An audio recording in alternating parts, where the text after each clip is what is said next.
ভক্তবৃন্দের চরণে আমার কোটি কোটি দণ্ডবৎ প্রণিপাত।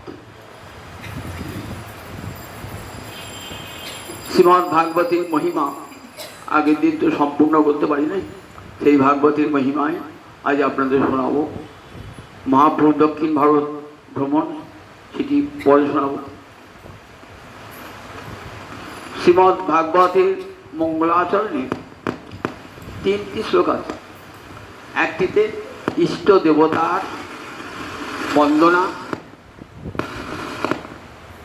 একটিতে বস্তু নির্দেশ, আর একটি জগতের প্রতি আশীর্বাদ।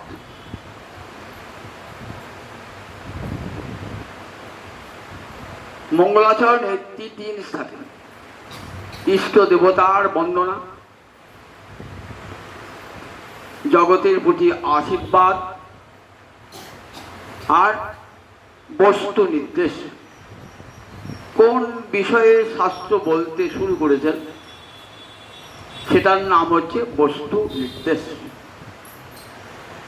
আগের দিন জগতের প্রতি আশীর্বাদ এবং ঈশ্বরতার বন্দনার কথা বলেছি, আজ শোনাবো বস্তু নির্দেশের কথা। অর্থাৎ একটা শাস্ত্র তার চারটে বিষয় থাকে। কি কি থাকে? সম্বন্ধ, অধিকারী, বিষয় এবং প্রয়োজন। এই চারটে, যে কোনো শাস্ত্রের উদ্দেশ্যে চারটে জিনিস থাকবে। শ্রীমদ্ ভাগবতে সম্বন্ধ তত্ত্ব ভগবান শ্রীকৃষ্ণ। অধিকারী কারা? বললেন নির্মৎসর সাধুজন। বিষয় কি? বেদং বাস্তবং বস্তু, যা বাস্তব বস্তু তাকে জানা। ফলটা কি? তা বললেন তাপত্র উন্মূলন, ত্রিবিধ তাপের উন্মূলন। সেই সঙ্গে ঈশ্বর সদ্য হৃদি অবরুদ্ধতে, ভগবান শ্রীহরি হৃদয়ে অবরুদ্ধ হয়ে যান। ধর্ম প্রচ্যুত কৈতব অত্র পরম নির্মৎসরানাং সদাং, বেদং বাস্তবম অত্র বস্তু শিবদং তাপত্র উন্মূলনং। শ্রীমদ্ ভাগবতে মহামুনিকৃতে কিংবা পরৈ ঈশ্বর সদ্য হৃদি অবরুদ্ধতে অত্র কৃতিভি শুশ্রূষুভি তৎক্ষণাৎ। ধর্ম প্রজ্জিত কৈতব অত্র পরম। পরম ধর্ম অত্র নিরূপতে। শিরসাই বলছেন, অন্যান্য শাস্ত্রে ধর্মের কথা বলা হয়েছে, কিন্তু পরম ধর্মের কথা বলা হয় না। যদি বলা হয় বেদব্যাস, তুমি তো মহাভারত রচনা করেছো, 7খানা পুরাণ রচনা করেছো, তোমার আবার শ্রীমদ্ ভাগবত রচনা করার কি প্রয়োজন ছিল? তাই বলছেন বেদব্যাস, আমি অন্যান্য পুরাণে মহাভারতে ধর্মের কথা বলেছি, কিন্তু জীবাত্মার যে ধর্ম, পরম ধর্ম, সেই পরম ধর্মের কথা বলি নাই। আর বলি নাই বলি চিত্তে আমার প্রশান্তি আসে নাই।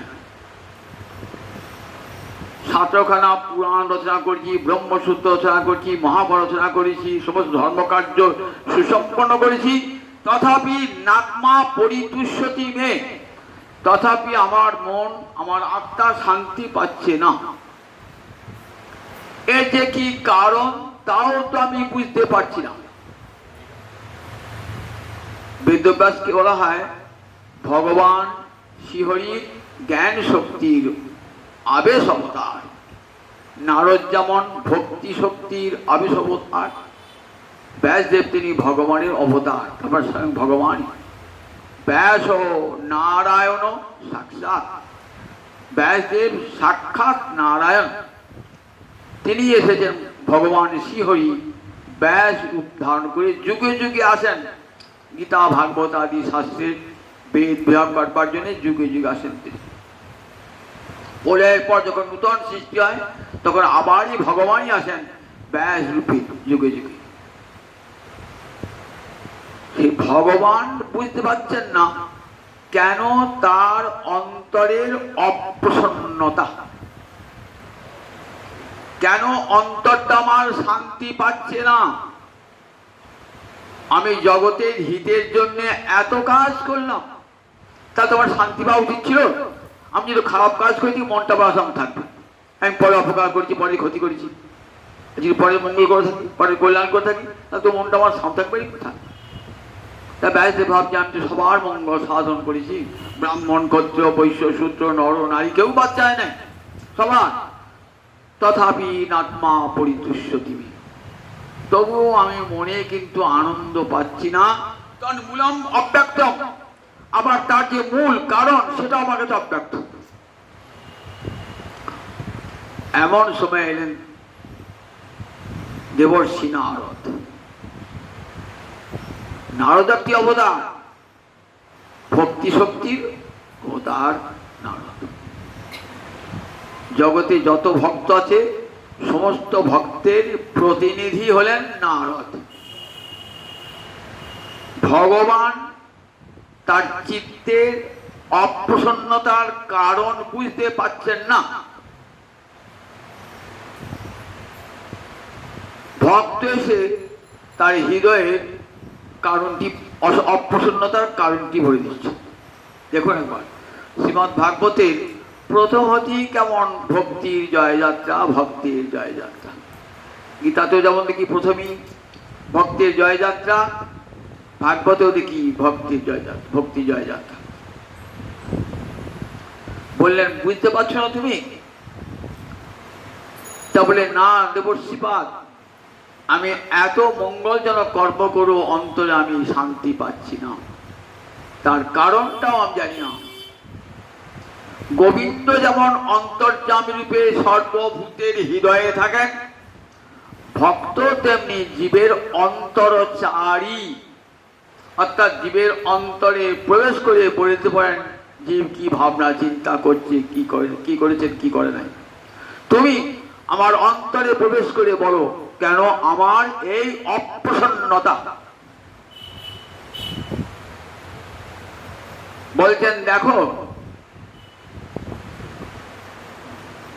তুমি যেমন করে ধর্মার্থ কাম্যক্ষের কথা বর্ণনা করেছো, তেমন করে বাসুদেবস্য মহিমা ন ঝটু বর্ণিত, গোবিন্দের মহিমা তুমি তেমন করে বর্ণনা করো না। তার ফলে তোমার হৃদয় গুহায় যে হরি বসে আছেন না, তিনি প্রসন্ন হন নাই, আর তিনি প্রসন্ন হন নাই বলে তুমি মনে শান্তি পাচ্ছ না। তাই মনে তার দর্শনং ক্ষীরং, তাই আমি মনে করি আপনার দর্শন শাস্ত্র ক্ষীরং মানে অপূর্ণ, আপনার দর্শন অপূর্ণ হয়ে রয়েছে। হৃদয় গুহায় যে গোবিন্দ রয়েছেন, গোবিন্দের মহিমা আপনি বর্ণনা করেন নাই। নজত বচস চিত্রপদং হরির যশ জগৎ পবিত্রং প্রগৃহীত করিচিত। বললেন নজত বচস চিত্রপদং হরির যশ, যদ বচস যে বাক্যটা চিত্রপদং সুন্দর সুন্দর পদযুক্ত, কিন্তু হরের যশ গোবিন্দের গুণ বর্ণনা করেন নাই। হচ্ছে বাক্য তার অলঙ্কার আছে, ছন্দ আছে, রস আছে, ভাব আছে, সব আছে, একটা বাক্যে যা যা থাকবার দরকার সব আছে, কিন্তু হরির গুণ বর্ণিত হয় নাই। নজত বচস চিত্রপদং হরের যশ জগৎ পবিত্রং প্রগৃহীত করিচিত। তাকে কি বলে? তৎ বায়সং তীর্থং, সেটা বায়স মানে কাক, কাকতুল্য কামী ব্যক্তিগণের তীর্থক্ষেত্র। নদত্র মানুষা নিরবন্তী উশিক্ষয়া, যারা কৃষ্ণ ভক্ত উশিক্ষয়া অর্থাৎ পরব্রহ্মে বিচরণ করছেন, তারা সেখানে যান না। মানস সরোবরে হংস, সে তো স্বর্ণকমল খেয়ে মিনাল খায়, মানুষ সর বিচরণ করে। আমরা বাড়ি ইন্দুরদোপাতে সে আসবে? আসবে না। কৃষ্ণ ভক্তরা তারা মানস সরোবরের হংস, তারা পরমহংস প্রিয়, তারা পরমহংস। হংস কাকে বলে? সার আর অসার মিলিয়ে দিলে অসারটা ফেলে দিয়ে সারটা গ্রহণ করে। আর পরমহংস কাদের বলে? সারের মধ্যে থেকে আবার যারা সার গ্রহণ করে, সারাত সার, তাদেরকে বলে পরমহংস। তা ভাগবত ধর্ম কাদের? পরমহংসজনের প্রিয় ধর্ম। সেই পরমহংসজন যারা কৃষ্ণের প্রেম সমুদ্রে সাঁতার কাটছেন, তারা তো তোমার ওই ইন্দু ডোবায় এসে আসবে না। নতত্র মানুষা হংসা নিরবন্তু শিক্ষয়া। তাই কৃষ্ণ ভক্তেরা পরমহংসেরা আনন্দ পান নাই, আর তার আনন্দ পান নেবে, গোবিন্দ আনন্দ পান নাই, আর তারপর তোমার চিত্ত প্রশান্তি আসে নাই, তোমার দর্শনটা অপূর্ণ হয়ে রয়েছে। তুমি গোবিন্দের মহিমা বর্ণনা করো, গোবিন্দের মহিমা বর্ণনা করো, আর সেই মহিমা জগৎবাসীকে শোনাও। কলির জীব কেমন করে মুক্তি পাবে? কলির জীবের আর কোনো কিছু করবার ক্ষমতা নাই, তাদের শাস্ত্র জ্ঞান নাই, জপ ধ্যান কিছুই তাদের নাই, তাদের দেহ মন সব অপবিত্র। সুতরাং তারা উদ্ধার হবে কেমন করে? এই যে কোটি কোটি বিশ্ববাসী কলির জীব, তারা কেমন করে মুক্তি লাভ করবে? তুমি তাদেরকে পথ দেখাও। কি করে? না, হরিকথা, পবিত্র হরিকথা শোনাও। আর জপ ধ্যান জ্ঞান গায়ত্রী কিছুই লাগবে না। আসরে এসে কানটা পেতে দেবে, তাহলে হরি কানের মধ্য দিয়ে ভিতরে প্রবেশ করবে, হৃদয় নির্মল হয়ে যাবে। কৃষ্ণ নাম, কৃষ্ণ গুণ, কৃষ্ণ লীলাবিন্দু, কৃষ্ণের সর্বসম সব চিদানন্দ। চৈতন্য চৈতামৃতের পয়ের কেমন নাম দেখুন, কৃষ্ণ নাম, কৃষ্ণ গুণ এবং কৃষ্ণ লীলা তিনটেই চিন্ময়। কৃষ্ণের সর্বসম, কৃষ্ণ যেমন চিন্ময় তেমনি কৃষ্ণ নাম চিন্ময়, কৃষ্ণ গুণ চিন্ময়, কৃষ্ণ লীলাও চিন্ময়।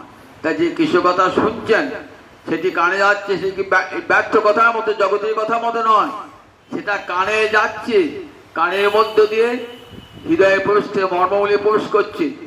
আর মর্মমূলে প্রবেশ করে কি করছে? হৃদয়টাকে পরিষ্কার করে দিচ্ছে। তবেই তো ভগবানের বাসস্থানের জায়গা হচ্ছে। হৃদয় অন্তস্থ ভগবান শ্রীহরি হৃদয়ের মাঝে গিয়ে বসছে। তাই দেখুন, কৃষ্ণ নামে কৃষ্ণ না কথা কেমন দেখুন একটা এমন যে শক্তি আর অন্য কোনো কথার নাই, একমাত্র ভাগবতে আছে। কেন? ভাগবতের কথাগুলি কেমন বলছেন? পরম প্রভাবময়, ভয়ঙ্কর শক্তিযুক্ত, পরম রসময়। এই ভাগবতী কথার এমন মহামহিমা, বলছে এত প্রভাব, বুঝুন আর না বুঝুন, একবারে আসলে বসতি হলো। বুঝলে তো ভালোই, যে না বুঝতে পারেন তাতেও ক্ষতি নাই। কথাগুলো যদি কানের মধ্যে দিয়ে প্রবেশ করে, তারই মহামঙ্গল লাভ হয়ে যাবে। শুনিলেই হয় বড় হিত, বুঝুন না বুঝুন, শুনলেই হয় বড় হিত, শুনলেই হৃদয় নির্মল হয়ে যায়। কৃষ্ণ কথার এমন মহামহিমা। এই কৃষ্ণ কথায় কি আছে? ধর্ম প্রজ্জিত কৈতব অত্র পরম নির্মৎসরানাং শতাং। এই ভাগবতের বর্ণনীয় বিষয় কি? ভাগবতে ধর্ম প্রজ্জিত কৈতব অত্র পরম, পরম ধর্ম, অত্র পরম ধর্ম নিরূপতে। এই শ্লোকটায় তিনবার অত্র আছে। অত্র মানে এইখানে, তিনবার মানে ত্রিশক্তি করে, এইখানি আছে, এইখানি আছে, এইখানি আছে, আর কোথাও নাই। এইখানি আছে, এইখানি আছে, এইখানি আছে, তিনবার অত্র। প্রথম চরণে অত্র, দ্বিতীয় চরণে অত্র, চতুর্থ চরণে অত্র, তিন জায়গাতেই অত্র। ধর্ম প্রজ্জিত কৈতব অত্র পরম বলেন। এখানে কেমন ধর্ম? অকৈতব ধর্ম, যেখানে বিন্দুমাত্র কপটতা নাই। কপটতা মানে কৃষ্ণ ভজন করতে গিয়ে আমরা ভজন করি একটা ঠিক কিছু ভগবানকে চেয়ে বসি, ধন দাও, মান দাও, যশ দাও, খ্যাতি দাও, অর্থ দাও, বিত্ত দাও, পুত্র দাও, একটা একটু কিছু ভগবানের কাছে কারণ নহলে মুক্তি দাও, এই বলি তো। বলেন তাহলে কি হয়ে গেল? বলে ওই ভক্তিটা নষ্ট হয়ে গেল, ভক্তিটা, ওই ভক্তিটা কৈতব যুক্ত হয়ে গেল, কপটতা যুক্ত। ভগবানকে চাইছি না, ভগবানের কাছে ধন জন চাইছি। ভগবান সেখানে উপলক্ষ মাত্র, লক্ষ্য আমার ধন জন যশ বিত্ত। তাই কপটতা, যাকে ভজছি তাকে চাইছি না, তার কাছে অন্য জিনিস চাইছি, এটার নামই হলো কপটতা, কৈতব। বলে ভাগবত ধর্মে কপটতা নাই, কোনো চাওয়া নাই ভগবানের কাছে। না চাইলেও সব পেয়ে যাবেন, কিন্তু চাইতে হবে না। ভক্ত চালাক, শ্রীহরি ভজে সে বুদ্ধিমান জন।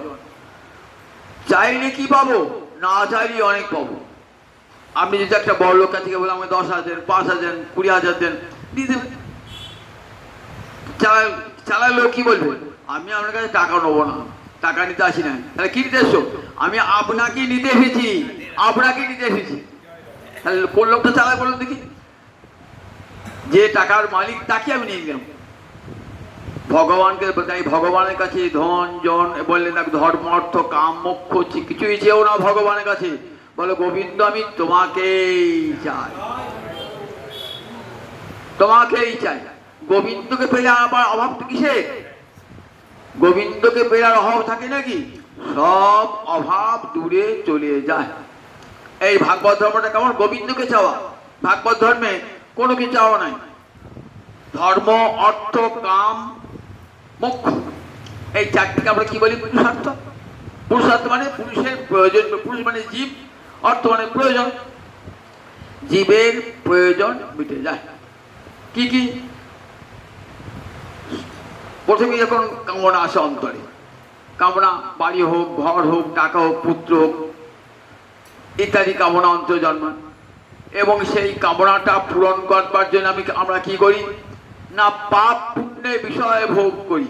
পাপ হয় হোক, পুণ্য হয় হোক, আমার কামনা পূর্ণ হলেই হচ্ছে। পাপ পুণ্যের বিষয়ে ভোগ, তাহলে কাম প্রথম মানব জীবনে আদিমতম মানুষ চাহিদাই হলো কাম। আবার যার একটু হতে না পাপ পুণ্য না, আমি কামনা পূরণ করবো কেমন করে না, নিয়ম নীতি অনুসারে, নিয়ম নীতি মেনে চলবো। তারা কি করে, তারা অর্থ উপার্জনের চেষ্টা করে, অর্থের দ্বারা কামনা পূর্ণ করার চেষ্টা করে। তাহলে কাম, অর্থ, তারপরে ধর্ম। এইবার আরেকটু উন্নত শ্রেণীর লোক, তারা চায় এই জন্মে তো কাম্য বস্তু পূর্ণ হলো, আবার পরের জন্মে যাতে হয়, তার জন্য একটু কি করেন, দান ধ্যান করেন, যাতে আবার পরের জন্মে হয়। অন্ন দান করলে অন্ন হয় না, পরের জন্মে অন্ন হবে, এই জন্য করেন, ধর্ম করেন। তাহলে কাম, অর্থ, ধর্ম। আর একদল মানুষ আছেন, তারপরে না বাবা আমরা আর সংসারই আসতে চাই না, আমরা চাই একবারে নিবৃত্তির পথ, মুক্তির পথ, যে আর কোনোদিন মাতৃ গর্ভে আসতে হবে না, সংসার যন্ত্রণা ভোগ করতে হবে না। তাই দুই শ্রেণীর মানুষ, এক শ্রেণীর মানুষ প্রবৃত্তি পরায়ণ, তারা চান ধর্ম অর্থ কাম। আর এক শ্রেণীর মানুষ আছেন, তারা চান মুক্তি, তারা চান সংসার থেকে চিরকালীন মুক্তি।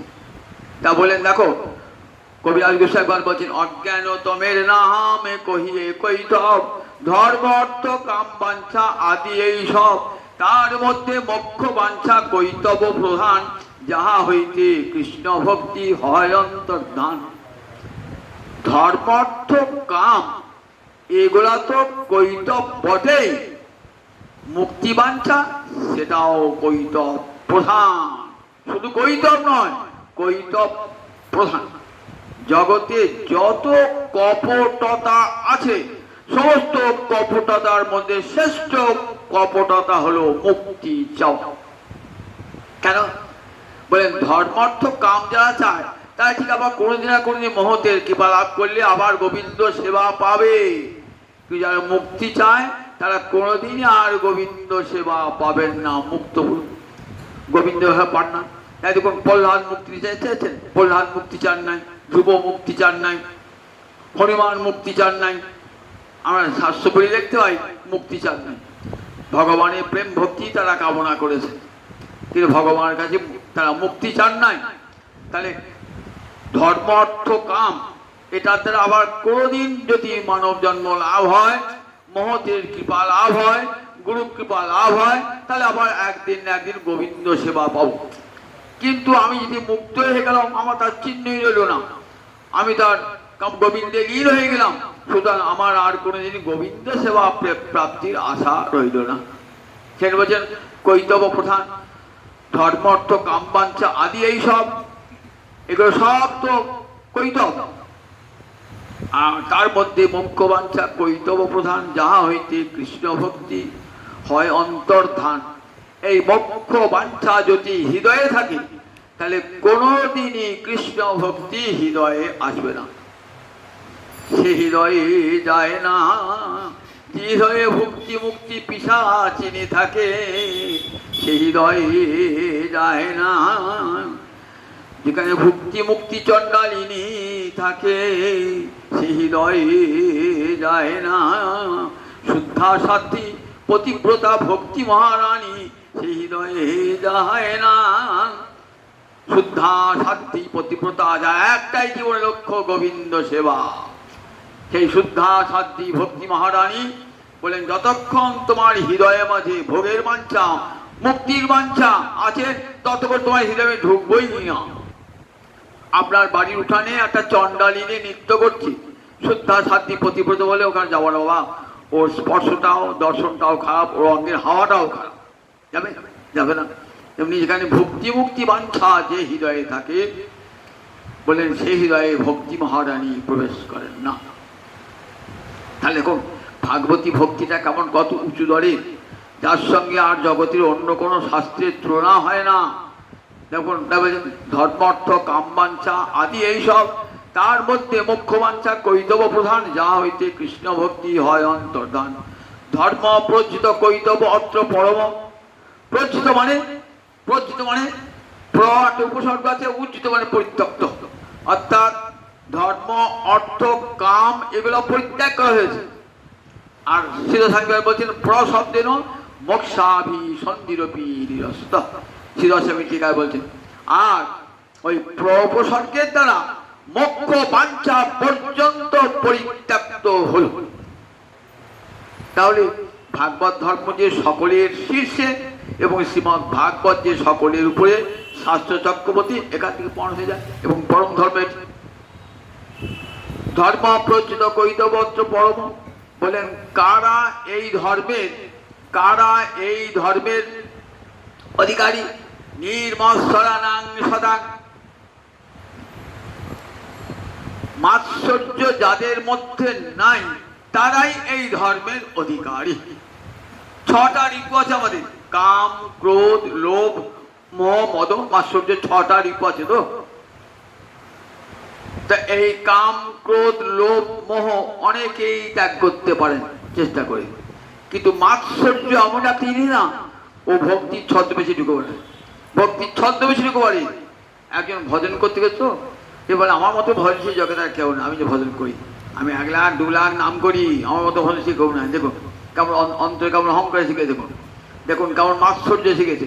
ও কি নাম করেন, আমি তার চেয়ে বেশি নাম করি, আমি তার চেয়ে বেশি নাম করি। ও কটা তীর্থ গেছে, আমি তার চেয়ে বেশি তীর্থ করেছি। ও কি শাস্ত্র বলছে, আমি তার চেয়ে অনেক বেশি শাস্ত্র করি। মনে মনে ঠিক এই মাৎসর্য দেখা যায়। যেমন রাজায় দেখা যায় মাৎসর্য দেখা যায় না, যে ওর কত ঐশ্বর্য আছে, কোনো সম্পর্ক আমার তার চেয়ে বেশি আছে বলে, ঠিক এমনি করে ওই ভক্তির ছদ্মবেশে মাৎসর্য প্রবেশ করে। অনেক সাধু মহাত্মা সব ধর্ম অর্থ কাম মোক্ষ পরিত্যাগ করেছে, মাৎসর্য পরিত্যাগ করতে পারে না। তাই বলে দেখো মাৎসর্য যার অন্তর থেকে একবারে চলে গেছে, অন্তর থেকে মাৎসর্য, তারাই সেই পরমহংসগণ, তারাই একমাত্র এই পরম সম্পদের অধিকারী, পরম ধর্মের অধিকারী, একমাত্র তার। এর অধিকার নির্বাচন হয়ে গেল, অধিকার নির্বাচন। বিষয়বস্তু হলো পরম ধর্ম, অধিকারী কে এই ধর্মের? তাহলে ভাগবত পরমহংস যাদের মধ্যে বিন্দুমাত্র মাৎসর্য নাই, মানুষের প্রতি ভালোবাসায় যাদের আছে, সর্বভূতানুকম্পিনাং, সিদ্ধস্বামী টিকায় বলছেন সমস্ত জীবের প্রতি যাদের ভালোবাসা রয়েছে, অনুকম্পা রয়েছে, তাদেরই ধর্ম হলো এই ভাগবত ধর্ম। ভাগবত ধর্ম কি করেন? নিজেকে কি ভাবেন? নিজেকে ভাবেন আমার তো ভজন হলো না, অমুক আমার সাথে বেশি ভজন করছে, আহা কৃপা করে আমাকে একটু কৃপা করুন, আমার যাতে ভজনটা হয়। আমি তো কিছুই ভজন করতে পারলাম না। এত ভজন করেও হরিদাস ঠাকুর বলছেন আমার কিছুই ভজন না, আমার জীবনটা সনাতন। কি বলছেন? দেখো তোমাকে মহাপ্রভু কত ভালোবাসে, তোমার দেহটায় কত প্রয়োজন, তাই তোমাকে দেহ ত্যাগ করতে দিল না। আর দেখো আমি কিছুই করতে পারলাম না। বলছেন হরিদাস এই কথা বলো না, হরিদাস দেখো মহাপ্রভু তোমার কত ভালোবাসেন, তোমাকে ছুটে আসেন, বলে তোমার দেহটা ছুলে আমি পবিত্র হয়ে যাব। দেখো তুমি নামের আচার করো, নামের প্রচার করো, ঠিক আছে? যেমন সনাতনের দীনতা তেমনি আমাদের হরিদাস ঠাকুরের দীনতা। সনাতন তো উচ্চকোটি ব্রাহ্মণ, রাজমন্ত্রী, আবার কত উচ্চ পদে রাজমন্ত্রী, তবু কোনোদিন যেতেন না জগন্নাথ মন্দিরের কাছে। কেন যেতেন? রূপ সনাতন দুজনেই তো উচ্চকোটির ব্রাহ্মণ। কর্ণাটকের ব্রাহ্মণ, বাঙালি অমন নয়, বাঙালি মাছ খেয়ে ব্রাহ্মণ নয়, একবারে কর্ণাটকের ব্রাহ্মণ, কর্ণাটকের ব্রাহ্মণ হয়েছেন তো একেবারে নিরামিষাসী, জন্ম থেকে নিরামিষাসী, উচ্চকোটির ব্রাহ্মণ। সেই উচ্চকোটির ব্রাহ্মণ কিন্তু যাবেন না। কেন? আমি ম্লেচ্ছের অধীনে কাজ করিস, তাই আমি ম্লেচ্ছের অধীনে কাজ করি। দেখেছেন কতখানি দীনতা, সনাতনের অন্তরে কতখানি দীনতা। এত উচ্চকোটির ব্রাহ্মণে উচ্চ পদে অধিষ্ঠিত হয়েও কতখানি দীনতা। রূপ সনাতন কোথায় এসে উঠতেন? পুরীতে এসে যেখানে হরিদাস ঠাকুর থাকে সেখানে উঠতেন। মহাপ্রভুকে সনাতন, ওই সনাতন প্রণাম করছি, প্রভু সনাতনকে ছুঁছো না, আমি তো মিলেচ্ছ সাহেবী, আমাকে ছুঁবে না প্রভু। বলছি না সনাতন, তোমার পবিত্র ধর্ম নাহি কামত। ভক্তি বলে পারো তুমি ব্রহ্মাণ্ড সরিতে, তুমি ব্রহ্মাণ্ড শোধন করে দাও। ভক্তি বলে তোমার এত ভক্তি, তুমি আমাকে শিক্ষা দান করতে, তুমি জগৎগুরু সম। দেখেছেন এতখানি, তথাপি কতখানি দীনতা।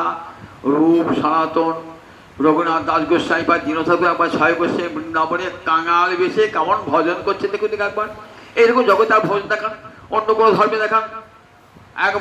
একবারে গোস্বামী পাদগণ কাম করে বৃন্দাবনে গিয়ে ভজন করছেন।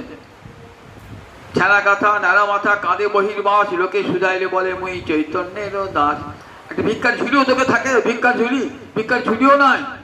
হাত পেতে যদি কেউ দিলেন একটু, কোনো ব্রজবাসী কৃপা করে একটু ঘোল মাঠা চানা চর্পণ করে, কভু চানা চর্পণ কভু উপবাস, কখনো হলো কখনো হলো, তার জন্য কোনো দুঃখ নাই। দেখেছেন তো কেমন দিন বেশি ভজন করছেন জগৎকে, তার তো নিত্যসিদ্ধ, তার যেমন ভজন করার কি দরকার ছিল, সাধনা করার দরকার ছিল না, কিন্তু বিশ্ব জগৎকে শিক্ষা দান করবেন। দেখো কেমন করে এই আনুগত্যময় ধর্ম কেমন করে করতে হয়, এই ধর্ম প্রচিত কৈতব পরম ধর্ম, কোনো বাঞ্ছা নাই, কোনো বাঞ্ছা নাই জগৎ যে আমাকে মুক্তি দাও করো, পরজন্মে মুক্তি আসে, তারা তো মুক্ত পুরুষ, কোনো প্রার্থনা অন্তর করছে না।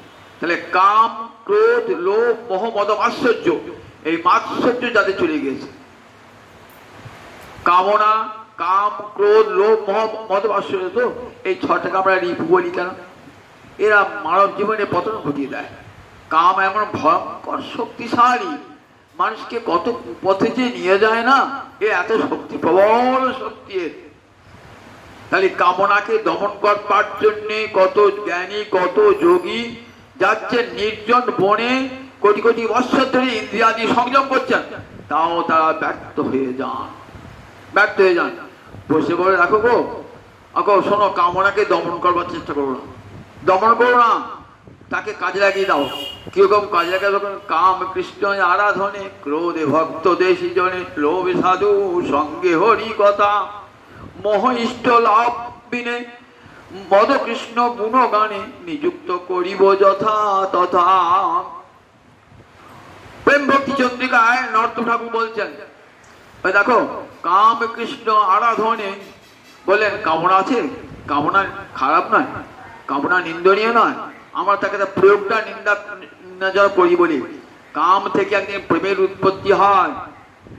পদ্ম ফুলটা যদি পাক না থাকতো, পদ্ম ফুলটা হতো, তার জন্ম তো পাকে, উপরে সে গোবিন্দের জড়সোয়াজে বসে আছে, তাহলে কাম সেটি প্রয়োজন আছে। বলেন দেখো ওই কামনা থেকেই একদিন প্রেমের উৎপত্তি হবে, কাম একদিন তোমাকে পরম প্রেমে নিয়ে যাবে। আমরা দেখতে পাই মহাকবি কালিদাস তার সংস্কৃত নাটকে দেখেছেন দুষ্যন্ত শকুন্তলার প্রথম যখন ভালোবাসা হলো না, তখন কেমন রূপ দেখে ভালোবাসা। দুষ্যন্ত অপূর্ব রূপ, শকুন্তলা দেখলেন, শকুন্তলার অপূর্ব রূপ দুষ্যন্ত দেখলেন। প্রাকৃতিক জগতে কথা বলছি, প্রাকৃতিক জগতে রূপ দেখে ভালোবাসা তৈরি হলো। পরস্পরের মধ্যে পরস্পরের কামনা যে করলো, পরস্পরের মিলনে ইচ্ছা যে করলো। মহাকবি কালিদাস দেখলেন এই জিনিস স্থায়ী হবে না। কেন স্থায়ী হবে না? রূপ যৌবন যেই চলে যাবে, সঙ্গে সঙ্গে এই ভালোবাসাটাও চলে যাবে। তাহলে কি করতে হবে? ওই কামটাকে শুদ্ধ করতে হবে। কামটাকে শুদ্ধ। সোনা যখন খনি থেকে উঠে তখন সোনা মতো থাকে নাকি? গায়ে দেখতে ময়লা থাকে, পুড়ি পুড়ি পুড়ি পুড়ি পুড়ি পুড়ে তো সোনা করতে হয়। কামও ঠিক তেমনি। বলে দেখো অশুদ্ধ বটে, তাকে শুদ্ধ করতে হবে। কি করে?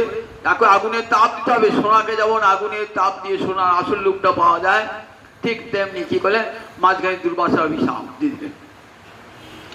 দুর্বাসার অভিশাপের ফলে দুজনের মধ্যে বিরহ ঘটে গেল। আর সেই বিরহের আগুনে দুজন পুড়তে লাগলো। হৃদয় নির্মল হয়ে গেল যখন, তখন আবার দেখি মরিষির আশ্রমে দুজনের মিলন হচ্ছে। কালিদাস দেখালেন এই জগতে প্রেমটা শুধু প্রচুর, এই বিষয় উঠতে পারে না। জগতে দেখালেন যে এই কাম, জাগতিক কাম, তাকে কেমন বিশুদ্ধ প্রেমে, দিব্য প্রেমে পরিণত করলেন মহাকবি কালিদাস। মেঘদূত ঠিক একই। মেঘদূত যক্ষ পত্নী প্রেমে এমনই কর্তব্য অবহেলা করেছে, যাও 1 বছর তোমার নির্বাসন দণ্ড। 1 বছর নির্বাসন দণ্ড ভোগ করে তখন হৃদয় বিরহ আগুনে পুড়ছে। যক্ষ পত্নী যখন মিলন হলো তখন কেমন সুন্দর বিশুদ্ধ প্রেমে, তখন আর ওই কামনা নাই, অশুদ্ধ কামনা নাই, চিত্ত বিশুদ্ধ হয়ে গেছে। আবার রবীন্দ্রনাথ, শরৎচন্দ্র, বঙ্কিমচন্দ্র এদের কাব্য নাটকগুলি উপন্যাস পড়ুন, দেখবেন এরা চেষ্টা, এই জগতের প্রেমটা কি, জগতের কামটা কি, মাজা ঘষা করে একবার প্রেমে উত্তরণ করতে চেয়েছে। আমরা শরৎচন্দ্রের শ্রীকান্ত রাজলক্ষ্মীর প্রেম দেখেছেন তো, যারা পড়েছেন তারা জানেন কত সুন্দর করে শরৎচন্দ্র দেখেছেন। শেষকালে সেই কাম কেমন করে প্রেমে পরিণত হয়েছে আমি দেখতে পাই। দেবদাস গ্রন্থে দেবদাসী পার্বতী কেমন ভালোবাসা, কেমন ধীরে ধীরে কেমন কত উঁচুতে উঠে গেল প্রেমটা, ভালোবাসাটা। এই জগতের কামটা কি কত সুন্দর করে নিয়ে গেলেন একবারে এই জগতে। কি গেছেন ভক্তি জগতের প্রেম শুধু আলাদা বস্তু, কিন্তু তাকে দেখুন এই কামটাকে কেমন শুদ্ধ করে নিয়েছে। তাই ভক্ত বলে দেখো কামটাকে শুদ্ধ করে নাও। কাম আছে তো, বলে দেখো ওকে ওকে ওকে দমন করতেও না, ও স্বয়ং ভয়ঙ্কর শক্তি। ওই শক্তি ত্রিগুণ শক্তি নিয়ে, দ্বিগুণ ত্রিগুণ শক্তি নিয়ে তোমাকে পতন ঘটাবে। বিশ্বামিত্র গেলেন কাম দমন করতে, ও আবার 3 গুণ শক্তি নিয়ে ফিরে এলো। 3 গুণ শক্তি নিয়ে সে আবার ক্রোধে পরিণত হয়ে গেল। এই কামনা মানুষকে পাপ পথে নিয়ে যায়। দেখবেন গীতাতে 3য় অধ্যায়ে অর্জুন জিজ্ঞাসা করছেন যে আমি তো কোনো খারাপ কাজ করতে চাই না, কিন্তু কে যেন বলপূর্বক আমার খারাপ কাজ করায়। তখন ভগবান কি বলছেন? কাম এস ক্রোধ এস রজগুণ সমুদ্ভব। কাম এস ক্রোধ এস, দ্বিবচনে বললেন তো, কাম আর ক্রোধ দ্বিবচন হয়ে গেল। সমুদ্ভব না বলে সমুদ্ভব, দ্বিবচনে সমুদ্ভবও হয়। যেমন রাম গত, 1 বচন তো, রামশ্চ শ্যামশ্চ, তখন গত হবে দ্বিবচন হয়ে যাবে তো। তাহলে কাম এস ক্রোধ এস রজগুণ সমুদ্ভবও হওয়া ছিল। বলো না কেন? তাৎপর্য আছে। গীতাকার ভুল লেগে বলে ভুল নয়, ওই কামও যাই, কামও যা ক্রোধ তাই। কামটাই ক্রোধে পরিণত হয়ে যায়। কাম যখন বাধাপ্রাপ্ত হয় তখন সে কি হয়? তখন সে ক্রোধে পরিণত হয়ে যায়। আর সেই ক্রোধের ফলে কি হয় দেখেছেন তো, একবারে বিনাশ ক্রোধে। গীতাতে ভগবান যে ধ্যায়ত বিষাণ পুংস সঙ্গস্তে উপজায়তে সংঘাত সঞ্জায়তে কাম কামাৎ ক্রোধ বিজায়তে ক্রোধাৎ ভক্তি সম্মোহ সম্মাৎ স্মৃতি বিভ্রম স্মৃতি ভংসাৎ বুদ্ধিনাশ বুদ্ধিনাশাৎ পুনঃস্মৃতি। তাহলে কামের কি ভয়ঙ্কর ফল দেখুন, একবারে বুদ্ধিনাশ থেকে বিনাশ এনে দিচ্ছে, ভয়ঙ্কর ফল কাম। কিন্তু সেই কামটাকে যদি আমরা শুদ্ধ করে নিই দেখেন, তাহলে কি হয়? সেই কামটায় প্রেমেতে উত্তরিত হয়ে যায়। তাই কাম কৃষ্ণ আরাধনে কামনা আছে, তাকে কৃষ্ণ সেবায় লাগিয়ে দাও, কৃষ্ণ সেবায় লাগিয়ে দাও। দেখবে কাম বলে আমি ভালো কাজ পেয়ে গেছি, ভালো কাজ পেয়েছি, তাকে ভালো কাজ দিতে পারো না বলে কি করে? সে রাগ করে, ব্রহ্মা বলেছে ব্রহ্মসূত্রে, তাকে ভালো কাজ দাও না, সেই জন্য রেগে তোমার ক্ষতি করে দেয়।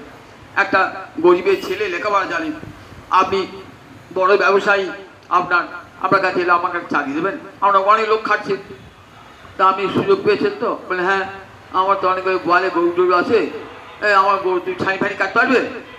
সে লেখাপড়া যায়, বিয়ে পাস ছেলে ছানি কাটবে, টাকা নেই বলে কি তাই দাও, ছানি কাটি, কিন্তু মনে মনে সে তো অসন্তুষ্ট। বাবু বাড়িতে অনেক ছেলে রয়েছে, তাদের পড়ানোর জন্য আমাকে নিতে পারতো, কি আমার খাতা লেখার জন্য নিতে পারতো, আমাকে দিলে কেউ গোয়ালে লেখা রাখা লেখা আমাকে দিত। পরিবার সে কি করবে, সে তার ক্ষতি করার চেষ্টা করবে, ক্ষতি করবার চেষ্টা করবে। তাকে যদি যোগ্য কাজ নিয়ে করতেন তাহলে মালিকেরও উন্নতি হতো, মঙ্গল হতো, ছেলেগুলো মানুষ হতো। কিন্তু মালিক তা করেন নাই। ঠিক তেমনি ওই কামকে যদি গোবিন্দ সেবায় লাগিয়ে দিই তাহলে কি করবে, কাম আমাকে গোবিন্দ চরণে পৌঁছে দেবে কাম। তাই কাম কৃষ্ণ আরাধনে দেখো, কাম আছে থাকুক, কাম থাক ক্ষতি নাই, কামকে কৃষ্ণ সেবায় লাগিয়ে দাও, দেখবে কাম তোমার আর ক্ষতি করবে না, তোমার মঙ্গল সাধন করবে। ক্রোধ ভক্ত দেশি জনে, ক্রোধ আছে থাক, ও ক্রোধটা কি করবে, ভক্ত দেশি যারা, যারা কৃষ্ণ নিন্দা করে, আপনার গুরু নিন্দা করছে, ভগবতী নিন্দা করছে, বলে কি করবেন, দেখবেন সতীর দেহ তাকে, সতীকে মহাদেব বলছেন যেও না, ওখানে আমার নিন্দা করবে, তুমি সহ্য করতে পারবে না, যেও না, বারবার বলছেন। তুই সতী জেদ ধরেছে, যাবি, যাও, তুমি দেখো একবার পিছনে পিছনে নন্দীকে পাঠিয়ে দিলেন। এ দেখছেন মা একটু কথা বললো, বোনেরা তো কথাই বললো না, বাবা তো আমার স্বামীকে গাল দিতে আরম্ভ করেছে, বাবার তো যজ্ঞের ভাগও নাই, কিছুই নাই। তখন দেহত্যাগ করবার পর বলছেন যে কি করতে হয়, যদি কেউ মহতের নিন্দা, বৈষ্ণবের নিন্দা শোনো, ভগবানের নিন্দা শোনো, কি করতে হয়, তার জীবটা সেইখানে কেটে দিতে হয়। জীব করতে হিংসার কাজ পারবে না, কি করবে, তুমি সেখান থেকে চলে আসবে, নয় প্রাণ পরিত্যাগ করবে, চলে আসবে নয় প্রাণ পরিত্যাগ করবে। তখন দেখো ওই ক্রোধ ভক্ত দেশি জনে ক্রোধটা প্রকাশ করবে কোথায়, যে কৃষ্ণ নিন্দা করছে, যে ভক্ত নিন্দা করছে, গুরু নিন্দা করছে, সেখানে ক্রোধটা প্রকাশ করবে, তবেই তোমার তো ভক্তির প্রকাশ। আমি হচ্ছে আমরা জায়গায় আমরা গুরুদেবের নিন্দা করছি, তখন আমার কি কর্তব্য, আপনি জীব বাড়তে পারবেন না, প্রাণ ত্যাগ করতে পারবেন না, সে স্থানে আমি চলে আসবো। গুরুযত্র পরিবাদ কর্ণৌ তত্র বিরাতব্য, দুটো কান ঢেকে চলে আসবে। তারপর দেখো এই ক্রোধ বলেন, দেখো ভক্ত দেশীরা লাগাও, যারা ভক্ত বিদ্বেষী তাদের প্রতি ক্রোধ প্রকাশ করো, তাদের মঙ্গল হয়ে যাবে, তাদের কল্যাণ হবে, অভিশাপ দিতে হবে না, ভক্ত অভিশাপ দেয় না, কিন্তু ভক্ত যে ক্রোধ দেখালো না, তাতে মঙ্গল হয়ে যায়। নলকুবের আর মণিকুবেরকে দেখে বিবসন হয়ে নলকুবের আর মণিকুবের নারদকে দেখে নাচতে আরম্ভ করেছে। কি বলেন, আহা এত সুন্দর দেহ পেয়েছো, আবার দেব জন্ম পেয়েছো, এত সুন্দর ইন্দ্র পেয়েছো, সেই নিয়ে তোর ভগবত সেবা হলো না, অপ্সরগণের সঙ্গে নৃত্য করছো, তোমরা নিরিন্দ্র বৃক্ষ জন্ম প্রাপ্ত হও কোথায়, বৃন্দাবনে মা যশোদার অঙ্গনে। তাহলে কি হলো, তাহলে কি তার ক্ষতি হলো, ক্ষতি হলো না, ওই ক্রোধ নারদের ক্রোধের ফলে কি হলো, তাহলে তাতে উচ্চ গতি হলো। তাই ক্রোধ ভক্ত দেশি জনে, লোভ সাধু সঙ্গে হরি কথা, লোভ আসে, লোভ মানুষের থাকবেই, কামনা থেকে মানুষের লোভের উৎপত্তি হয়, তো লোভ তো মানুষ থাকুক, লোভ বলে লোভটা খুব ভালো, বলে লোভ হোক, সাধু সঙ্গে হরিকথায় লোভ হোক, সাধু সঙ্গে হরিকথায় লোভ হোক।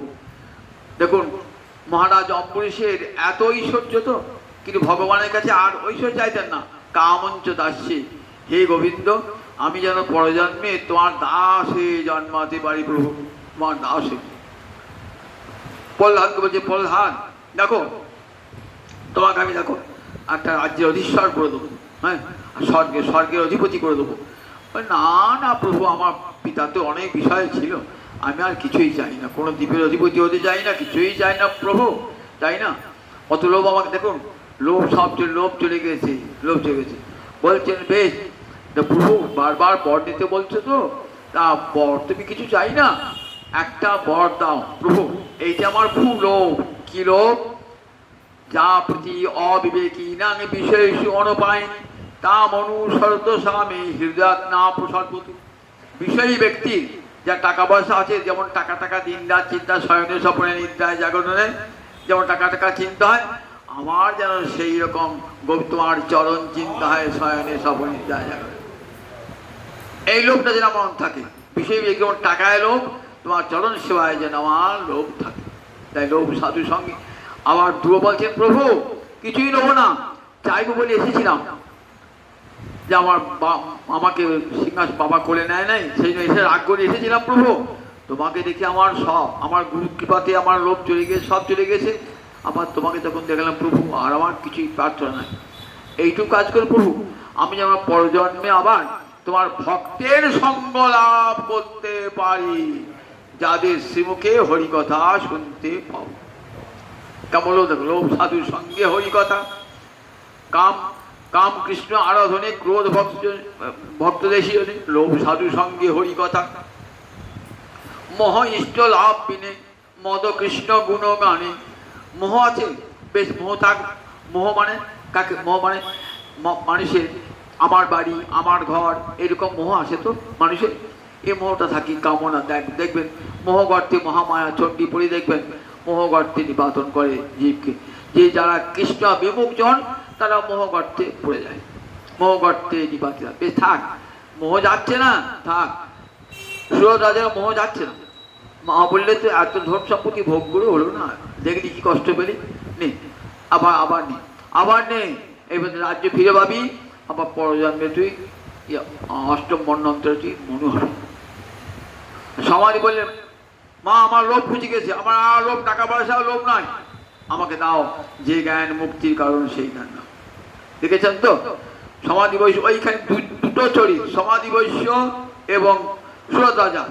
সুরত রাজার লোভ যায় নাই, মোহ যায় নাই, আর সমাধি বৈশ্যের মোহ দূর হয়ে গেছে। বল না আর অর্থবিত্ত কোনো কিছু আমার আর মোহ নাই, আমাকে দাও যে মুক্তি দা, যা মা তুমি প্রসন্ন হয়ে মুক্তি হয়, তুমি আমাকে মুক্তির পথ দেখে দাও। তা মোহ আমার যে মোহ থাকে থাক, ইষ্ট আমার, গোবিন্দ আমার, বাড়ি আমার, ঘর আমার, এই মোহ নয়, গোবিন্দ আমার, আমি গোবিন্দের, এই মোহ যেন আমার অন্তরে তৈরি হয়ে যায়। গোবিন্দ আমার, আমি বলি আমার স্ত্রী, আমার পুত্র, আমার বাড়ি, আমার ঘর না, আমার কেউ নয়, আমার একমাত্র গোবিন্দ। সত্যিকার যদি চিন্তা করে দেখেন, আমার তো কেউ নয়। সত্যিকার যাকে স্ত্রী বলে আগে ধরেছি সে তো পূর্বজন্ম আমার স্ত্রী ছিল, পরজন্ম থাকবে না। পুত্র বলে যাকে ধরেছি সে পূর্বজন্মে আমার পুত্র ছিল না, পরজন্ম আমার পুত্র হবে না। যাকে স্বামী বলে ভাবছি সে তো পূর্বজন্ম আমার স্বামী ছিল না, পরজন্ম আমার স্বামী হবে না। তাহলে এই মোহটা কেন? বলে মিথ্যা মোহ, মিথ্যা মোহ। বলেন কিন্তু গোবিন্দ আমার চাষ সব সময় থাকবেন। আমি মরে গেলেও আমার গোবিন্দ আমার সঙ্গে থাকবেন, আমি পশু পাখি চণ্ডাল যাই হয় না কেন গোবিন্দ আমার সঙ্গে সব রয়েছে। তাই গোবিন্দ একমাত্র আমার, এই বোধ আসুক। গোবিন্দ এই মমতা বোধ, এর নাম মমতা বোধ। মোহ মানে আমার, গোবিন্দ আমার, গোবিন্দ আমার, গোবিন্দ আমার, এই মোহ যেন এসে যায়। আমি গোবিন্দের, গোবিন্দ আমার, এই মোহ। মোহ ইষ্ট লাভ, মদ কৃষ্ণ গুণগানে। টাকা পয়সা ধন দৌলত থাকলে মানুষের অহংকার হয়, টাকা পয়সা ধন দৌলত হয় না, মানুষের মদ কৃষ্ণ, মদ মানে অহংকার, অহংকার হয়। আমার চেয়ে বড় কে আছে, আমার প্রচুর টাকা আছে, আমার নাতি পুতিরা একবারে যা খাবে না, আর কোনো চিন্তা করতে হবে না, পুরুষের যা টাকা পয়সা করেছি, এই অহংকার এসে তো কেউ কিছু করতে পারবে না। আমার টাকা আছে, আবার ক্ষমতা আছে আমার, আমি বিরাট ক্ষমতাশালী ব্যক্তি, আমার দেখেছো ক্ষমতা, আমি মন্ত্রী হয়েছি, অমুক হয়েছি। ক্ষমতা থাকে মানুষের, তো মদমত্ত হয় এই ক্ষমতা অর্থের দ্বারা মানুষ মদমত্ত হয়। তো তারপরে থাকুক, ওটাও খারাপ জিনিস নয়, ওটাও থাকুক, ওটা ভালো করে নাও, সুন্দর করে নাও।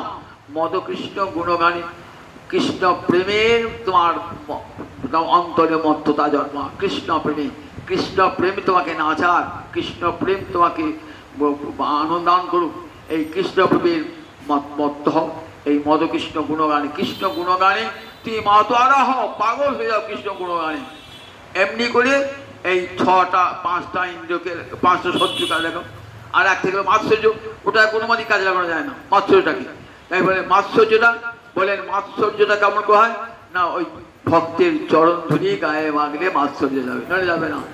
ভক্তের চরণ ধুলি, রামদাস বাবাজি পুকুরের রামদাস বাবাজি গুরুদেব রাধাচন্দ্র বাবাজি কুকুরের পায়ে প্রণাম করতেন, কুকুরে প্রণাম করতেন, কুকুর উৎসব করেছিলেন। রামদাস বাবাজিও ঠিক গুরুদেবের আদর্শে যাকে তাকে দেখতেন হাত জোর করে প্রণাম জানাতেন। এই মাৎসর্য দোষ দূর করবার জন্য সবসময় বিনয় অহংকার দূর করি, সবসময় সবার চরণ ধরি। আচণ্ডাল ব্রাহ্মণ, সব চণ্ডাল চরণ করে ব্রাহ্মণ সবার চরণের অতি শিকার। এমনি করতে করতে দেখবেন মাৎসর্য আপনা আপনি দূরীভূত হয়ে যায়। এই বললেন দেখো, এই যখন এই অবস্থাটি হয়, সর্বভূতের প্রতি অনুকম্পা জাগ্রত হয়ে যায়, সকল জীবকে আপনার বলে জ্ঞান হয়ে যায়, তখন সেই ভাগবত ধর্মের অধিকারী হয়, অধিকারী। তখন নির্মৎসরাণ সদা। তাহলে বুঝে রাখবার, এই ভাগবত ধর্মটার অধিকারী কারা? নির্মৎসর সাধুগণ ছাড়া এই ভাগবত ধর্মের অধিকারী কেউ নয়। বলে প্রয়োজন কি? বেদং বাস্তবমাত্র বস্তু শিবদং তাপত্র মূলরং। একমাত্র বেদ্য বস্তু ভগবান শ্রীহরি। বেদস্য সর্বই অহমেব বেদ্য।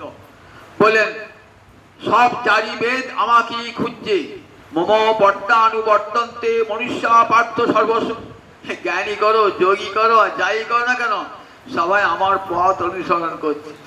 এইসব পড়ে লোকে শিক্ষা হয় না, এসব পড়ে লোকে শিক্ষা হয় না, জানেন তো। মম বর্তমান আমার পথের অনুবর্তন্তে খুঁজে খুঁজে আসছে কোথায় কৃষ্ণ আছে, কোথায়। শেষ পর্যন্ত আমার কাছেই আসতে হবে, আসতে হবে। জ্ঞান করো, যোগ করো, অন্য যা কিছু করো, হে অর্জুন, জগতের সবাই আমার পথ খুঁজছে। গোবিন্দ চরণ কামকে পাওয়া যায়, শেষ পর্যন্ত সেই গোবিন্দ চরণেই যেতে হবে। সেই ভগবান গীতাতে বলেন, দেখুন, একদিকে নিষ্কাম কর্ম আর একদিকে জ্ঞান, মাঝখানে ভক্তি মহারানীকে রাখলেন। ভক্তি মহারানীকে দুটি যাতে ভক্তির স্পর্শ পায়, কর্ম যাতে ভক্তির স্পর্শ পায়, জ্ঞানও যাতে ভক্তির স্পর্শ পায়। এগুলি বললেন কেন? অধিকারী ভেদের জন্য। নিষ্কাম কর্ম, সকাম কর্ম, এগুলি কারণ অধিকারী ভেদে। বললেন ন বুদ্ধি ভেদং জনের অজ্ঞান। যে কাজ করছে, এই তুই কর্ম ত্যাগ করে বলুন না, তার সে বিকর্ম করবে। বেশ কর, কর, মানুষের হিতের জন্য কাজ কর, মানুষের হিতের জন্য কাজ কর। কাজ না করলে আবার দেখুন, কাজ করতে করতে চিত্ত শুদ্ধ হলে বলে হ্যাঁ কর্ম করো। কেমন করবে জানো তো? যজ্ঞ, দান, তপ, এসব কর্ম, এগুলো সব নিষ্কাম হয়ে করো, সব গোবিন্দ চরণে অর্পণ করে করো। তাহলে দেখো এই বলে দেখো, এই কর্ম তখন তোমাকে নৈষ্কর্মে পরিণত আসবে, মুক্তির পথ দেখিয়ে দেবে। আবার জ্ঞান সাধন বলে দেখো, জ্ঞান সাধন কখন গেলাবে?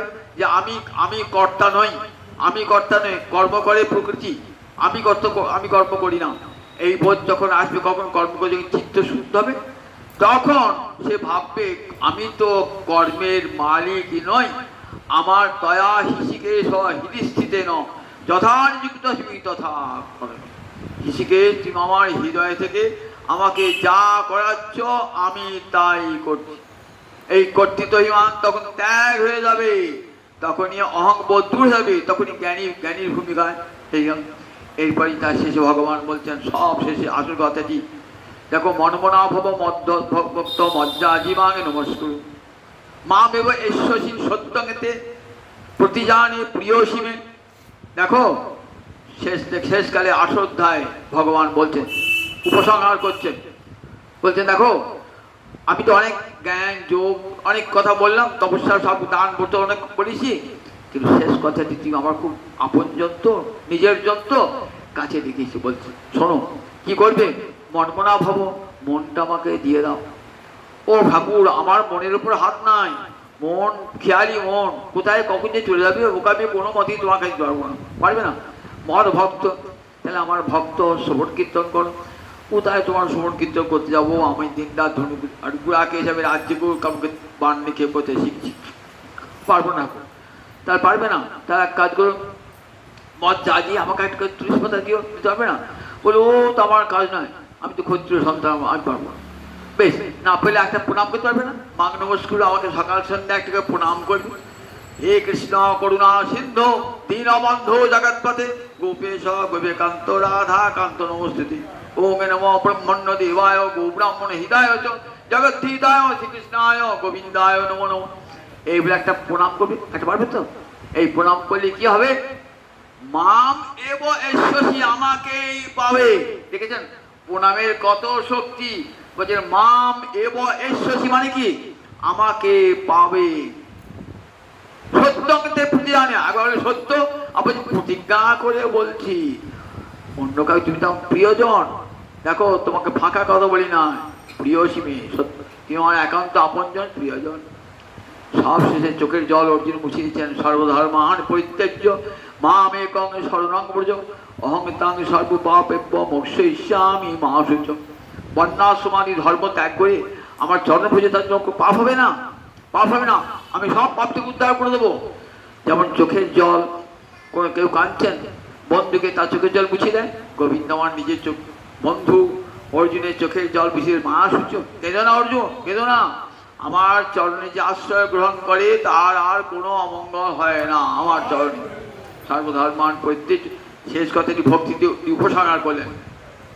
এই তো বললেন ভক্তিতে কাউকে ভক্তিকে দাবি করতে হবে, শরণাগতি কেমন করবে, একথা গীতায় বলা হয় নাই। একথা গীতায় বলা, গীতায় বলি প্রসারণ হয়ে গেল, সেগুলো দেখাতে হবে। তাই আবার শ্রীমদ ভাগবত ব্যাসদেব হলেন, ভাগবতের কলম হলেন, এই দেখানো হলো না। শ্রবণ কীর্তন কেমন করে হয়, কেমন করে করছে, তখনই কত ভক্তের ছবি এঁকে দিলেন। প্রহ্লাদ কেমন করে ভজন করছে দেখো, ধ্রুব কেমন করে, নারদ কেমন করে ভজন করছে, মহারাজ অম্বরীশ কেমন করে ভজন করছে, সব ভক্তের চরিত্র তুলে তুলে দেখাচ্ছেন কেমন করে ভজন করছে। এই মজ্জাজি মদ ভক্ত কেমন করে দেয়, সব দেখাচ্ছেন একটা একটি একটি করে ভাগবতে। তাই ভাগবতের প্রয়োজন হয়ে গেল, সেই জন্য ভাগবতের প্রয়োজন। গীতার যেখানে শেষ, ভাগবতের সেখানে শুরু। গীতার যেখানে শেষ, ভাগবতের সেখানে শুরু। এটি না জানলে সব অপূর্ণ থেকে যেত। তাই শ্রীমদ ভাগবত রচনা বেদব্যাসের। বললেন দেখো, ধর্ম প্রযুক্ত গৈতবত পরম নির্মশনাং শতাং বেদ্যং আবার তাপত্র মরম। কি প্রয়োজন সিদ্ধ হবে? আমি যে ত্রিবিধ তাপে ভুগছি, আধ্যাত্মিক, আধিদৌবিক আর আধিভৌতিক, এই যে তিনবিধ তাপে ভুগছি, সে ত্রিবিধ তাপ কোনগুলো রং একবারে তার মূল পর্যন্ত তুলে দেবে। মূল পর্যন্ত আপনি একটা গাছ কাটলেন, তো গাছটা কাটলেন বটে, কিন্তু আবার দেখবেন শিকড় যে থেকে যায় না, সেক্ষেত্রে আবার গাছ গড়িয়ে যাচ্ছে, বোঝা যাচ্ছে। জ্ঞান যোগাদি ধর্মেতে কি হয় বলে, মূলটা কাটে না, আবার সেখান থেকে দেখা যায় আবার ওই গাছের শাখা শাখা হইতে আরম্ভ করেছে। ভক্তিতে কি হয়, লাঙ্গল দিয়ে যেমন যদি মূলটা তুলে দেন, তাহলে দেখবেন আর ওখানে কি হবে না, আর গাছ জন্মাবে না। ঠিক তেমনি ভক্তি এই কর্ষণী দিয়ে যেই তুলে দিলেন না, বলে সেখানে আর কামনা বাসনা জন্মাবে না, জন্মাবে না। উন্মূলন একবার ত্রিবিধ তাপকে চিরকালের জন্য উন্মূলিত করে দেবে। আবার বললেন দেখো, এই ভাগবত রচনা করেছেন কে? শ্রীমদ ভাগবতে মহামণিকৃতে। মহামণিকৃতে তাহলে ব্যাসদেব নিজেকে মহামণি বলছেন নাকি? কেউ নিজের কথা যে বলে আমি মহামণি বলে, ব্যাসদেব নিজেকে মহামণি বলবেন? বলছেন সিদ্ধ স্বামী বলছেন, অত্র নারায়ণ মহামণি। এখানে মহামণি কে? এখানে মহামণি হলেন নারায়ণ। নারায়ণ এই ভাগবত রচনা করেছেন, স্বয়ং গোবিন্দ নারায়ণ। তিনি কাকে বলেছেন? তিনি বলেছেন নিজ পুত্র ব্রহ্মাকে, ব্রহ্মা বলেছেন নারদকে, নারদ বলেছেন ব্যাসকে, ব্যাস বলেছেন শুককে, শুক বলেছেন মহারাজ পরীক্ষিতকে। একটা ধারা। আর একটা ভাগবতের ধারা আছে এই ভাগবত পাই, সেখানে অনন্তদেব বলছেন সাংখ্যায়ন ঋষিকে, সাংখ্যায়ন বলছেন সাংখ্যায়ন বলছেন মৈত্র ঋষিকে, পরাশর ঋষিকে, পরাশর বলছেন মৈত্রকে, মৈত্র বলছেন বিদুকে। দুটো ধারা ভাগবতী। একটা ধারা দেখলেন যেমন এখানে নারায়ণ থেকে নেমে নারায়ণ বললেন ব্রহ্মাকে, ব্রহ্মা নারদকে, নারদ ব্যাসকে, ব্যাস শুককে, শুক মহারাজ পরীক্ষিতকে। তেমনি অপর ধারাটা অনন্তদেব, পাতালে থাকেন অনন্তদেব। সেই অনন্তদেব কাকে বললেন? সাংখ্যায়ন ঋষিকে। সাংখ্যায়ন কাকে বলেন? পরাশর ঋষিকে। পরাশর কাকে বলেন? মৈত্র ঋষিকে। মৈত্র কাকে বলেন? বিদুরকে। এই দুটো ধারা পরম্পরা। ভাগবত একটা পরম্পরা আছে, বলে এই পরম্পরা যদি না থাকে না, বলে ভাগবত পাঠের অধিকারী, এই পরম্পরা না থাকে সে ভাগবত পাঠের অধিকারীও হবেন না। ভাগবত পাঠের গুরু পরম্পরা যেমন ভাগবত নেমে আসছে না, বলেন ঠিক তেমনি ভাগবত পাঠে গুরু পাঠ করছে, গুরু মুখ থেকে শুনেছি, সেখান থেকে এমনি করে ধীরে ধীরে আমার যেমন ভজন একটা পরম্পরা আছে না, শ্রীকৃষ্ণ থেকে মহাপ্রভু মহাপ্রদীপ নিতাই চাঁদ থেকে পরপর অদ্বৈত শিবাস গদের আর ধারা নেমে আসছে। যদি মন্ত্রশক্তি ধারা না থাকে, পরম্পরা না থাকে না, তাহলে সে মন্ত্রে কোনো মূল্যই হয় না। সে বীজ শক্তিহীন। যার পরম্পরা নাই সে বীজ শক্তিহীন, সে কানে 80 বার 100 বার নিবে, 1000 বার নিলেও কোনো ফল হবে না। কারণ সে মন্ত্র ঋষি সিদ্ধ নয় এবং ঋষিরা সে মন্ত্র গ্রহণ করেন নাই। সেই জন্য একটা ভাগবতে বা মন্ত্রে একটা পরম্পরা আছে। সেই মন্ত্র গুরুদেব মানে যে কানে মন্ত্র দিলেন, গুরুদেব তৈরি করে মন্ত্র দেন না, বলে এই পরম্পরা হয় সে মন্ত্র। সেই মন্ত্র গুরু পেয়েছেন, তিনি আবার শিষ্যকে সেইখান দিয়েছেন, তিনি আবার তার শিষ্যকে দেবেন, এমনি করে পরম্পরা। তবে ওর সমস্ত ঋষি শক্তি ওইটার মধ্যে রয়েছে, ভগবত শক্তির ওটার মধ্যে রয়েছে। সেই জন্যে এই বীজ মন্ত্র ফলদান করে। যদি তা না হয়, একটা আমরা ভুঁইফোর বীজ মন্ত্রকে দিয়ে দিলেন, বলে তাতে কোনো কাজ হয় না। তন্ত্রে বলা আছে কোনগুলো মন্ত্র, তন্ত্রে বলা আছে সেই মন্ত্র পরম্পরা ভাবে নেমে আসে, তবে সেই মন্ত্র কাজ করবে। আমি তৈরি করে মন্ত্র দিতে পারি না। তারপরে ঠিক তেমনি ভাগবতেরও পরম্পরা আছে, ঠিক এমনি করে ভাগবত পরম্পরা যেমন নেমে এসেছে, ঠিক তেমনি করে গুরু পরম্পরায় শ্রীমদ ভাগবত অধ্যয়ন করলে তিনি হবেন ভাগবত পাঠের অধিকারী। শ্রীমদ্ ভাগবত বললেন, দেখো বেদং বাস্তব বস্তু শিবদং তাপত্র পরম মঙ্গলদায়ক এই ভাগবতী কথা শুনলেই হয়, বলে শুনলেই মঙ্গল হয়ে যায়। আর একটি বড় কথা কি, ঈশ্বর সদ্য হিতি অবরুদ্ধতি। অন্যান্য শাস্ত্র শুনে যদি সেটা সাধন করেন, যদি সিদ্ধি লাভ করেন, তবে ভগবান হয়তো আপনার কাছে আসতে পারে, না আসতে পারে। কিন্তু ভাগবতী কথা যাই শুনলেন, শুনতে হবে না।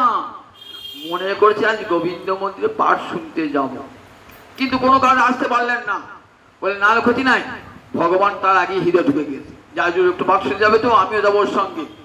যদি জায়গা না পাই, আগে থেকে জায়গা ভগবান দখল করে আসে। দেখেন না, আগে যাত্রা হয়ে পড়ে আমরা চট বিছিয়ে আসতাম, মেলা লোক আমি তো জায়গা পাবো না, তো ছেঁড়া মাদুর ছেঁড়া চটকে পেটে আসতাম এখানে, যে তাতে বসবো, তাতে সামনে গিয়ে বসবো। ঠিক তেমনি ভগবান ভাবছি আমি যদি জায়গা না পাই, ভগবান এসে হৃদয়ে মাঝে সত্য হৃদি অবরুদ্ধতি, ভগবান হৃদয়ে এসে অবরুদ্ধতি হন। শুশ্রূষকী যারা শুনতে ইচ্ছা করেছেন, শুশ্রূষ মানে সুধাতু স্বনু করে শুশ্রূষু সত্যম ইচ্ছু, যে শুনতে ইচ্ছা করেছেন, তাহলে শুশ্রূষু বললেন কেন? সবাই বললেন কৃতিভি, সবারই শুনবার ইচ্ছা জাগ্রত হবে না। এই কাটার কত লোক আছে সবারই হরি কথা শুনবার ইচ্ছা আগে হবে না। কৃতিভি বহু বহু পুণ্যবান, বহু জন্মের পুণ্য থাকা যায়। পুণ্য মানে এই ভক্তির সংস্কার থাকা যায়, ভক্তি সংস্কার, জন্ম জন্মান্তর ভক্তি সংস্কার আসছে, তখনই তার হরিকথা শুনবার জন্য লালসা জন্মায়। তত্র লৌল্যম মূল্যম একলাম কোটি জন্ম স্বীকৃত পথে। লালসা, আজ গৌর মধ্যে গোবিন্দ মধ্যে পাঠ হচ্ছে, আমি শুনবো, এই লালসাই মূল্য। কোটি জন্মের সুকৃতি দ্বারা, দান ধ্যান পুত্র তপস্যার দ্বারা হরিতে রুচি হয় না, হরিকথায় রুচি জাগ্রত হয় না, শোনবার ইচ্ছাও জাগ্রত হয় না। তারপরে কাদের? সুস্কৃতিভি, যারা শোনবার ইচ্ছা, তার কৃতি অর্থাৎ পূর্ব জন্মের ভক্তি সংস্কার নিয়ে জন্মিয়েছেন, তাই হরিকথা শোনবার জন্য তাদের রুচি, হরিকথা শোনবার জন্য লোক, তাই আসেন ভাগবতের আসন। এই শ্লোকটির মধ্যে সব অধিকারী সম্বন্ধ বিষয় প্রয়োজন, চারটি এই তুলে ধরলেন এই শ্লোকটি। আবার আগামী দিন শোনাবো জয়নিতায়। আজকে রাত 8টা বেজে গেছে। জয়নিতায় জয়নিতায়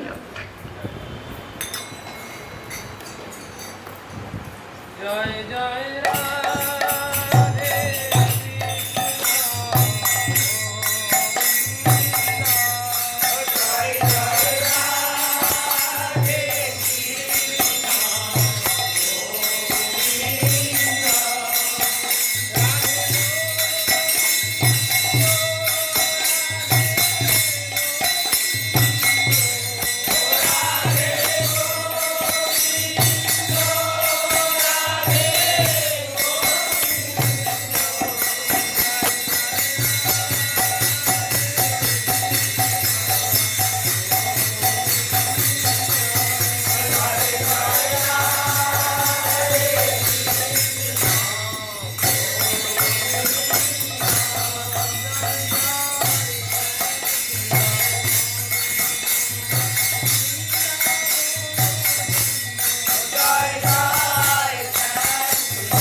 জয় রাম